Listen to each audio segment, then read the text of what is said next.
ज्ञान मंथन में आप सभी का हार्दिक अभिनंदन करते हैं। और आज हम आपको बताने जा रहे हैं अपने इस वीडियो में भगवान श्री कृष्ण और राधा की कहानी। बताएंगे आपको कि एक बार श्री राधा रानी ने भगवान श्री कृष्ण से कुछ कड़वे प्रश्न किए थे, जिसका रहस्य मानव जीवन में बहुत ही ज्यादा है। तो चलिए आपको बतलाते हैं भगवान श्री कृष्ण से द्वारिकाधीश बनने की कथा के बारे में। दोस्तों, एक बार श्री कृष्ण और राधा स्वर्ग में विचरण कर रहे थे, तभी अचानक दोनों एक दूसरे के सामने आ गए।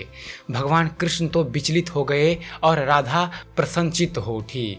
कृष्ण सकपकाए और राधा मुस्कुरा गई। इससे पहले कि कृष्ण कुछ कहते, इतने में श्री राधा रानी बोल उठी, कैसे हो द्वारिकाधीश। जो राधा उन्हें कान्हा कान्हा कहकर बुलाया करती थी, उनके मुख से द्वारिकाधीश का संबोधन कृष्ण को भीतर तक घायल कर गया।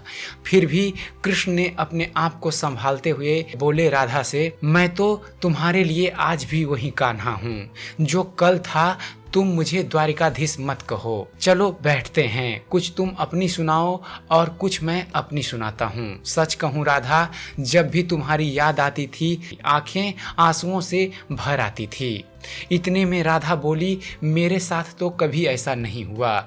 ना तुम्हारी याद आई, ना कोई आंसू बहा, क्योंकि हम तुम्हें कभी भूले ही कहाँ थे जो तुम याद आते। इन आँखों में सदा तुम रहते हो, कहीं आंसुओं के साथ निकल न जाओ, इसलिए रोते भी नहीं थे। प्रेम के अलग होने पर तुमने क्या खोया, जरा आज इसका आईना देख लो। इसके बाद श्री राधा रानी ने वो प्रश्न किए भगवान कृष्ण से, जिनको सुनकर कृष्ण भी हक्के बक्के रह गए। श्री राधा रानी बोली, क्या तुमने कभी सोचा है कान्हा कि इस तरक्की में तुम कितना पिछड़ गए। यमुना के मीठे पानी से जिंदगी शुरू की और समुद्र के खारे पानी तक पहुंच गए। एक उंगली पर चलने वाले सुदर्शन चक्र पर भरोसा कर लिया और 10 उंगलियों पर चलने वाली बांसुरी को तुम भूल गए। कान्हा, जब तुम प्रेम से जुड़े थे तो उंगलियां गोवर्धन पर्वत उठाकर लोगों को विनाश से बचाती थी, लेकिन प्रेम से अलग होने पर उसी उंगली ने क्या क्या रंग दिखाया। सुदर्शन चक्र उठाकर विनाश के काम आने लगी। कान्हा और द्वारिकाधीश में क्या फर्क होता है मैं तुम्हें बताऊं। अगर तुम कान्हा होते तो तुम सुदामा के घर जाते, सुदामा तुम्हारे घर नहीं आते। युद्ध में और प्रेम में यही फर्क होता है कान्हा। युद्ध में आप मिटाकर जीतते हैं और प्रेम में आप मिटकर जीतते हैं।